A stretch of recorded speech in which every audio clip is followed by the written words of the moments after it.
आज बिना पियाज रसुण पनीर तरकारी करी आपण मैंने समस्ते तो बिना पियाज रसुण पनीर तरकारी करिसेंती थरे मो परी करके देखंतु देखिबे केते बढ़िया लागिवो। आउ प्लीज चैनल रे जदी नुआ छंती चैनल को सब्सक्राइब कर देबे। आउ वीडियोटी पे छोट लाइक निश्चय कर देबे। जदी एमती नुआ नुआ रेसिपी देखिया पई चाहती ताले कमेंट माध्यम रे निश्चय जणेबे। मु से सब रेसिपी आपण मानको पे नै आसे पे चेष्टा करिवि। एठी पनीर तरकारी करिबा पई नै जेछि एठी कस्तूरी मेथी कंचा लंका अदा दालचीनी गुजराती तापरे नै जेछि चारू मगज एसबू को भल पेस्ट गुटे बनईदेवा। प्रथम कौन करवा से जीरा देदेवा। जीरार क्वांटिटी ये निहाती कम देवे कौन पे ना ये चारू मगजर बास्नाटा टिके बेसी आसो। आदि आपण मैंने चारू मगज नहीं कि जीरार बेसी क्वांटिटी बढ़े दौरान चारू मगजर टेस्ट आ भल आसबनी जहाँफल कि तरकारी तो भल लगे।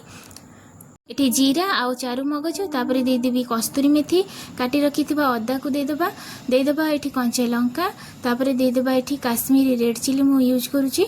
ये कलर होगापी मुझे एकाथर के देकी पेस्ट बनईदेवी। ये काश्मीरी रेड चिली हलदी आउ गोटा गरम मसला जमीक दालचीनी गुजराती ये सब को देकी गोटे भल पेस्ट गुटे बनईदेवा। ये मुझे एकाथर के हलदी आउ लंका नहीं जहाँफल कि टिके माने फ्लेवरटा बढ़िया आसो आउ कषापी भी टिके सुविधा हम। जेहेतु मु कंचा लंका ऐड कर लंका पाउडर यूज करूनी। आपण मानक जदि पसंद ताले आपण माने लंका पाउडर भी टिके यूज करेंगे भल लगे खायापी। जदि आपण माने बेसी राग खाया पसंद करती ताहले देबे। तो ये दे सारापर सब जगह देखते बढ़िया भाव में पूरा पेस्ट बनईदेवा। आउ ये दुईटा रकम पेस्ट मुझे बनई गोटे हूँ मसलार आउ गोटे हूँ टमाटर। जेहेतु टमाटर बेसी कलर नाला से कलरटा तर आसनी आपण मैंने कन्फ्यूज थे। तो ये दुईटा मसला पूरा तैयारी करी रखी टमाटो प्यूरी और मसला। तापर ये पनीर टाक भाजीदेवा। पनीर को जमी नॉर्मल आम लाल लाल करके भाजू ठीक से टाइप मैंने लाल लाल करके भाजीदेवे। आजिकार ये तरकारी रे मेन माने फ्लेवरटा आसो कस्तूरी मेथी आउ चारू मगजर।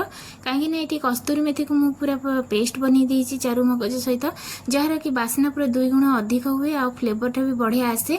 से मुझे आपण मैंने स्किप करेंगे निश्चय ने देखिए बढ़िया लगे। कस्तूरी मेथी को टिके पेस्ट बनईदेवे। तो ये देखो पूरा बढ़िया भाव में लाल लाल है पनीरटा पूरा बढ़िया भजा हो गलानी से आउ गोटे जगह आम काढ़ीदेवा। पनीरटा ये होगा तो ये पनीरटा को मुझे पानी रे भिजौनी सेमती डायरेक्ट पूरा छाँकिकी नहीं जाऊँगी। जदि आपण मानक पसंद ताले पानी रे आपण मैंने भिजई दे पारे पनीर को छाँकिकी आउटा टे नरम हुए खायापी।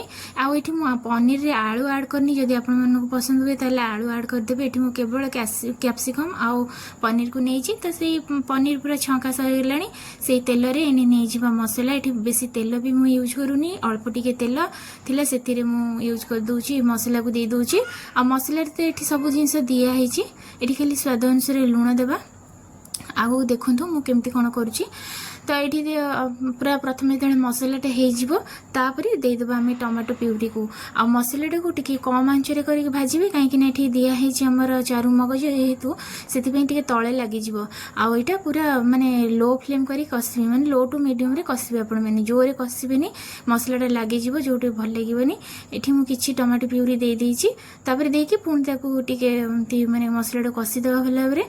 कषि सारापर से अल्प टिके पानी देवा।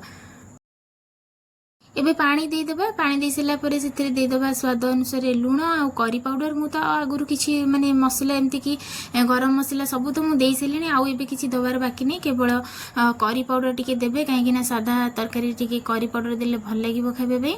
ये स्वाद अनुसार लुण करी पाउडर देकी ताकू भल भाव में कषापी छाड़देबा। आपण मैंने यही प्रोसेस रे पनीर तरकारी करिसेंती कि नहीं कमेंट माध्यम निश्चय जनईदेवे सांग मैंने। साधा मसला को जिते आपण मैंने लो टू मीडियम फ्लेम रे कषिबे कभर करी कषिबे सेते बढ़िया बास्ना तार आसीबो फ्लेवरटा भी बढ़िया बाहरिबो आउ तेल भी छाड़िबो कषि भी हबो माने सब प्रकार हबो पूरा लो टू मीडियम फ्लेम रे। आउ इठी पियाज मसला पर ये जमा कषिबा को बेसी समय पड़े ना आउ एटा बढ़िया भी लागे खाइबा पई। आउ पनीर रे काहाकू पियाज तरकारी बेसी भल लगे कि एमती साधा माने बिना पियाज रसुण रे भल लगे कमेंट माध्यम रे निश्चय जणेबे। बहुत जन को साधारे भल लगे बहुत जन को पियाज रसुण भी खाइबा भल लगे। देखो ये पूरा बढ़िया भाव में तेल छाड़ी गला मसलू कषि कषिकी पूरा बढ़िया भाव में देदेसी तेल बाहरी गला। आउ टे कषिदेवा कषि सारिकी से देदेबा एने कैप्सिकम देकी पुणी टे 5-10 मिनट तक कषा पूरा मसला सुखिला पर्यंत आम कषिदेवा। एने आजिकार रेसिपी जदि सांग मैंने भल लगुए ताले सांग मान पाखक सेयार निश्चय करदे। आ सबुठ बड़ कथा आपण मैंने क्यों जगार देखुं से जगार ना टी आपण मैंने कमेंट बॉक्स रे लिखिबे।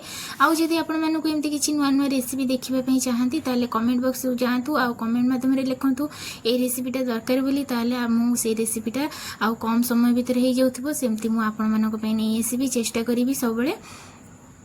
आईठी पूरा हो गला मसला सापर देदेबा इन पनीर को दे सारा अल्प टिके जस्ट ताकू टिके भाजीदेवा पनीर को मसला सहित तापर आम ये पानी देदेबा। आउ ये पानी पूरा पतला झोल आपण मैंने बनइबेनी यहाँ ग्रेवी ही हेले भल लगे खाइबा पनीरटा पनीर झोल हेले भल लगे ना तेणुक ये अल्प पानी देवा जो हिसाब से आपण मैंने पनीर क्वांटिटी थी से देखिकी आपण मैंने पानी देवे। ये मुझे अल्प टे पानी दे दूची देकी मसला को भल भाव में कभर कर मैंने गोले देवी गोलेकी कभर करके छाड़देवी पूरा बढ़िया भाव में सिझिला पर्यंत। आउ ये तो सिझापी किसी नहीं क्या मसलाटा पूरा पनीर सहित मिसीजा पर्यंत फुटेदेवा भल भाव में। एमती बिना पियाज रसुण पनीर आपण मैंने जेकोसी उपास बार व्रत भी बनई दे पारे।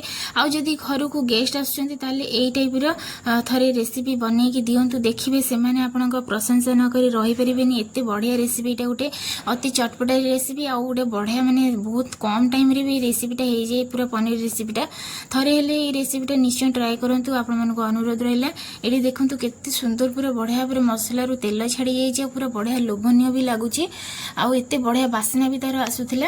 ये प्रस्तुत हो गला पूरा बिना पियाज रसुण पनीर तरकारी देखिले तो केते कम टाइम मध्य पूरा पनीर तरकारी आमर प्रस्तुत हो गला। तो यही टाइप पनीर तरकारी आपण मैंने घरे खातु देखिए बढ़िया लगे खाइबापी। तो आजिकार वीडियो जब आपको भल लगुए कमेंट माध्यम निश्चय जनइबे और चैनल को सब्सक्राइब निश्चय करदे।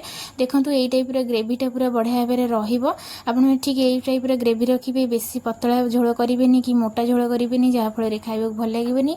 एमती टिके सुखा सुखा रहिले पनीरटा तो टेस्ट आसो आ पूरा भोजी आइटम पड़िया पूरा लगे पूरा जमी बिना पियाज रसुण भोजी खाया जाऊ ठीक से टाइप यहाँ आपण मैंने आजिकार रेसिपी किपरि लगे कमेंट में निश्चय जनइबे। आजिकार रेसिपी मुझे शेष करुँची।